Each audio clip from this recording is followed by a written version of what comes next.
Gabriel sat on a fence post, wings clipped blown his horn. They'd make us out to the fields, and he played out the dawn. Ooh, dawn. Oh, that funky dawn.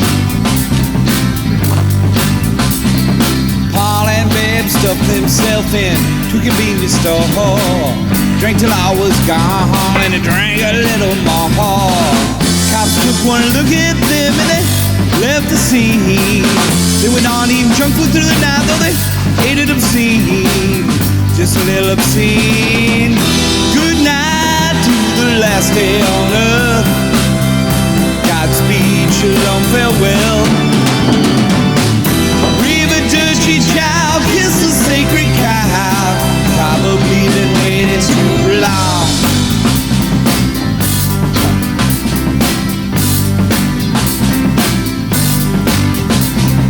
Grasshopper and ant set fire to the food storage. No one paid it much mind as the smoke rose above their heads. Up to the clouds and it brought down a storm. They didn't care that much, they were finally warm. They were finally warm. Lilith looked up at the sky and she began to laugh. Danced to a sound across the green in a wedding dress. As the earth did turn up, heavens and red. Jesus left Mary's life, but I believe he's still dead. I believe he's still dead. Good night to the last day on earth. Godspeed. Time to go to work! All right, good morning. Hopefully you're awake. Hopefully you're conscious. And hopefully you have a cup of caffeinated beverage next to you to help you get through some of this. We're going to talk a bit about the brain and how the brain works. If you'd watched my other video, I had made the statement that everybody can draw. It's just some people give up. It's kind of like dancing. Almost everybody can dance, but they're afraid. And rightfully so. Nobody wants to be made a fool of. But the best thing about drawing is you can do it by yourself and you can get better and no one has to know you're bad at it until you get good, you know? That's the beautiful thing about drawing. It's not like writing poetry. If your poetry's bad, you're going to read it out loud, you're going to get some criticism. Now, criticism isn't bad either. It'll make you better. That's the whole point of criticism. Unless it's just hurtful criticism, and then those people don't deserve to be listened to anyway. But everybody can draw, and they all did when they were young, because it's an intrinsic skill. It's like something you have inside of you that you know you can do. But people stop. They stop drawing in third grade, because a very interesting thing happens in third grade. You start to decide who you are and what your world will exist of. Your what we call cognitive map, everything that makes up you is really started to be decided in third grade. So if you're sitting there in your third grade art class and it's week 1 and you're happy, you're like, I'm drawing a house, I'm drawing flowers, I'm drawing a superhero, whatever it is. And then you look at the guy on this side of you and he's really good, because you know what? He doesn't have a PlayStation or a cell phone, and he goes home and he draws every night because he's got nothing else to do. You do something over and over again, you get good at it. All right? And you look at the person next to on the other side, and they're not bad either. Maybe not as good as this guy, but both of them seem to be better than you, because you probably only draw when you want to draw, and that's it. You have other interests. So your mind at that point stops thinking of yourself as an artist. Stops thinking of yourself as somebody who can draw. Your brain is incredibly powerful. And the moment it tells you you can't do anything or you can't do something, then you start to believe it. All right? Let's take a quick look at some slides here. I say quick. I don't know if I'm ever quick with any of my slides. Share screen. Boom. All right, this has to disappear. I don't know if that's in your viewpoint or not. All right, so there was a book written by Betty Edwards, called Drawing from the Right Side of the Brain. And it was based on a bunch of psychological studies done in the 70s. Came out, I want to say, late 77, 79. My uncle gave me a copy of it because he's a psychologist. And I never read it. It was really dumb of me. I should have read it. I don't think I read it until maybe like my 5th year teaching. And then I started to see things and learn things about how the brain works and why it is sometimes we stop ourselves from being able to do what we should be able to do. All right. The brain is divided into 2 sections, a left hemisphere and a right hemisphere. And while a lot of these skills bounce back and forth from left and right, each hemisphere is designated to do some things better than other things. Your left hemisphere, it's the verbal side of you. It allows you to talk, allows you to string words into a sentence. It's rational. It can take and reduce thoughts into numbers. When you say the word two, you think of 2 pieces of something, right? Or you just think of the number 2 represents 2. When you see the letter L, you know it goes L. The left side allows you to speak. It allows you to use words. It allows you to view symbols. All right? And we'll get to that in a second. It also allows you to tell the passage of time. So if you're one of those people like, that felt like 5 minutes, and you look at your watch and you're like, that was exactly 5 minutes. It's a very left brain thing. And it is good at reducing things to parts. You know, if you're the guy that can tell every working part of an engine, you're very left brain. Now, almost everything you do in school is left brain. That's how the educational system is set up. And that's why there's not as many artists as you would think there could be if we all can do it inside, because we spend all of our time working on these left brain skills, your English, your science, your math, all of that. The right brain, for those of you in your right mind, is the spatial mind. It can judge distances. It can judge angles. It is intuitive. Like if somebody is telling you what you want to hear, but you know they're lying to you, that's the right brain. It is the side that when you're walking down a path goes, I don't know, for some reason I feel iffy about this path. Like this path may be dangerous. I'll go through this path. And so, yeah, that's the, almost your 6th sense is the right brain. It's nonverbal. That's why a lot of people who are drawing have a hard time speaking at the same time. I'm better at it than most because I've had to do it for the last 30 years. All right. But it is a tough thing to do. It is hard to concentrate and draw and speak at the same time. You will know when you are in the drawing zone because the right brain doesn't understand the passage of time. So if you were sitting there and you're drawing something and you're really into it and you look up and you're like, oh my God, I've been at this for an hour and a half. I'm going to be late. You are in your right brain. Time melted away. The other thing the right brain can't do is listen to music or hear words. So used to be before cell phones, kids were in my class, they were talking. I knew they weren't working on their assignment because they couldn't be in their brain because the right brain can't allow you to talk. All right. The right brain understands the whole of something. Like if you can understand how a series of events will lead to a war, or you can understand like the whole vision of how a car will look when it's put together. You're not thinking about pieces, you're thinking about the whole thing. So what we hope to get into is that right brain, all right?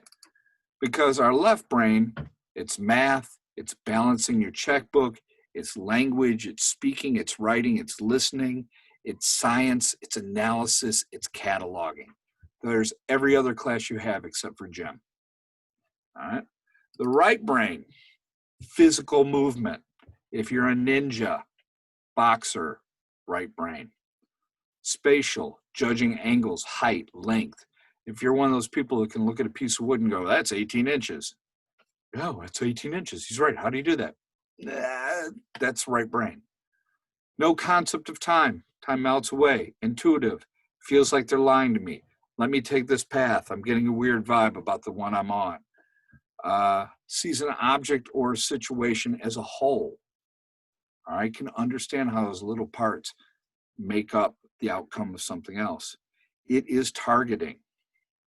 I don't know if you guys, I have a story back, and this is about not thinking about something when you do it, because that's one of the most important parts about drawing, is if you start using words to call things what they are, you start thinking about what it is, you can't draw it. And it's the same with targeting. Here's my great example. My buddy Bill, Mike, and I were walking down the street. We're teenagers, right? No place to really go in our neighborhood. So we go to the gas station and pick up pops and candy. Anyway, we're walking back. Bill trips me. I drop my candy bar in a puddle. He goes running off. He is just booking, laughing, ha, ha, ha, ha. I was so mad. I took my pop can and I just whipped it. He was way the heck away. And it arced up and just boom, back of his head, laid him out flat. I was like, oh my God, I killed Bill. We run up to him. He's like, what happened? I'm like, I don't know, man. He just fell over. If I had thought about that shot, there's no way I could have hit him. I would have been like, he's 52 feet out. He's running at X amount. No, there wouldn't have been no way. Too many computations. But I wanted to hit him. So I threw my pop can, and I did. Luckily, I didn't really hurt him. But that's what drawing's like. You just got to let your brain, your left brain stop, and your right brain take over. All right? I always talk about it like this. If somebody is chasing you, like, oh, let's say a friend, he's got a can of spray paint, and he's mad at you, he's going to spray paint you, and you see a fence, you will make it over that fence because you know you have to make it over that fence. You don't think about it, you just do it. Or a dog's chasing you and you don't know this dog. Or a cop's chasing you. Your life is your own. Make wise decisions. Obviously, this cow didn't believe he could make it over the fence. And that's what happens. So you have to kind of put some faith in you can do what it is you need to do. And then you have to let your brain do it. All right? We already kind of talked about this. Third grade is when people become critical of themselves. It's also when you start doing this sort of thing. And I know we've talked a lot about symbols. Let's go back to symbols. Symbols are actually a left brain product. It's not a right brain. You would think with it being a visual image, it would be a right brain. No. And this is why. You interpret, your left brain wants to make a simple symbol to represent a thought or an idea. It's cataloging. That's what the left brain does. So if you take a look at this heart represents a heart, right? But if you went to your cardiologist and he showed you that picture and said, you're having some problems, and I'd be like, with my love life? No, with your aorta. I don't see an aorta in there, dude. It's part of the heart. That's not a real heart. Just like this is not a real tree and this is not a real face. But we accept these things as those things because we've always seen them. We relate those things to objects. That's the system that we have to stop. We have to stop our left brain from making us want to draw these symbols that represent our ideas. And that's where we have to turn the left brain off. All right? There are ways to turn the left brain off.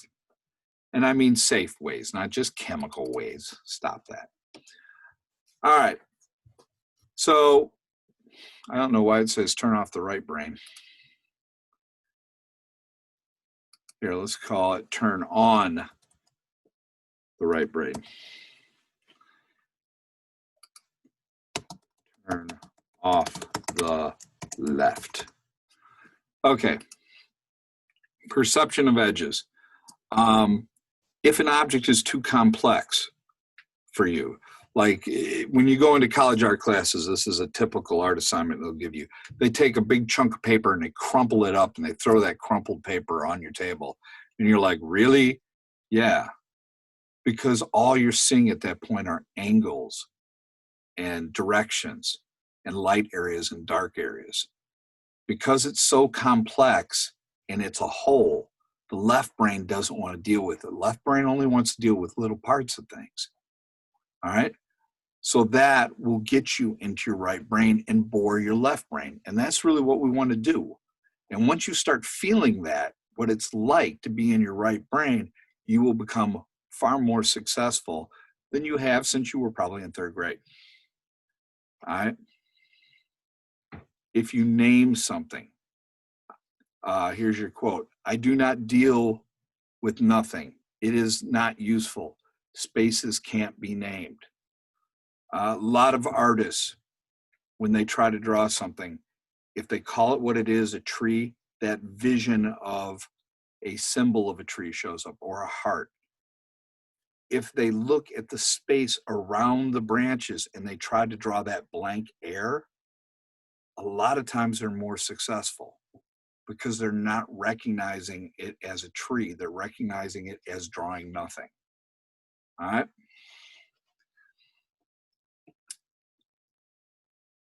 Looking at something from a different angle. You know, your ceiling slants if you're looking at the room from a corner, but in your brain, you know it's a cube or a rectangle. And so your left brain wants to tell you that because your left brain knows stuff. Don't listen to your brain. This is the only class you will ever be told not to listen to your brain. Believe your eyes. Your left brain is probably lying to you if you're drawing something and it's not looking right. All right. It's like the person is in a distance is smaller than the person standing next to you. All right. Well, yeah, he's farther away, but he might actually be taller than this guy. That's your left brain trying to logic it out. Don't logic it. Look at it. All right. And if there's too many parts in something, they can't pay enough attention. All right. So here, how do we get to this point where we can start to feel the brain turn off? Well, in this case, we have a positive negative. All right. We don't know if this is a shadow of two twins staring at each other, or we don't know if this is a vase. If it's a vase, then the space of the air looks like two faces.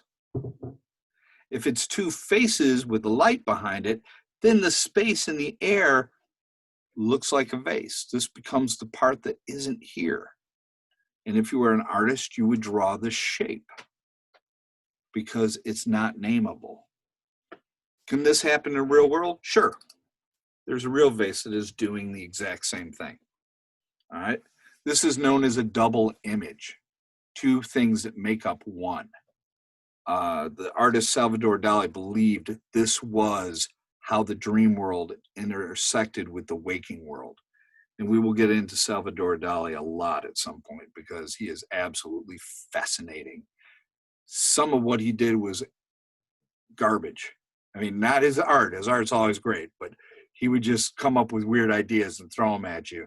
And sometimes you didn't know if he was lying or if he was telling the truth.